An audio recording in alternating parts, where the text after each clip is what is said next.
Welcome to Clifford classes. NIOS বোর্ডে শিক্ষা জীবনকে এগিয়ে নিয়ে যাওয়ার একটি সম্পূর্ণ নির্দেশিকা নিয়ে আজ আমরা আলোচনা করছি। আপনার শিক্ষার স্বপ্ন পূরণ করতে এনআইওএস একটি অত্যন্ত নমনীয় প্ল্যাটফর্ম। কিন্তু আপনি কি জানেন, একবার রেজিস্ট্রেশন করলে তার মেয়াদ কতদিন থাকে?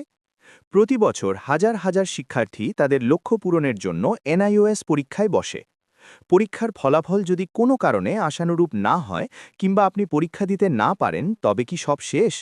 একদমই নয়। এটি কেবল একটি সাময়িক বিরতি মাত্র। একবার ভর্তি হলে আপনার সেই রেজিস্ট্রেশনের বৈধতা থাকে পুরো 5 বছর পর্যন্ত। এই সময়ের মধ্যে আপনি নিজেকে প্রমাণ করার জন্য মোট 9 বার পরীক্ষা দেওয়ার সুযোগ পাবেন। একবার অকৃতকার্য হলেও হাল ছাড়বেন না। এপ্রিল ও অক্টোবর মাসে বছরে 2টি পাবলিক এক্সাম অনুষ্ঠিত হয়। 5 বছর ধরে এই অফুরন্ত সময়কে কাজে লাগিয়ে আপনি আপনার কোর্স সম্পূর্ণ করতে পারেন।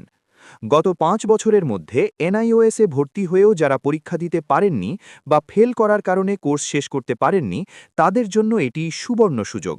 9টি সুযোগ পার হয়ে গেলে কিন্তু আপনাকে আবার নতুন করে ভর্তি হতে হবে। তাই হতাশ না হয়ে পুনরায় চেষ্টা করুন এবং আপনার শিক্ষাজীবন সাফল্যের সাথে শেষ করুন। বিস্তারিত জানতে আজই আমাদের হেল্পলাইন নম্বরে দ্রুত যোগাযোগ করুন।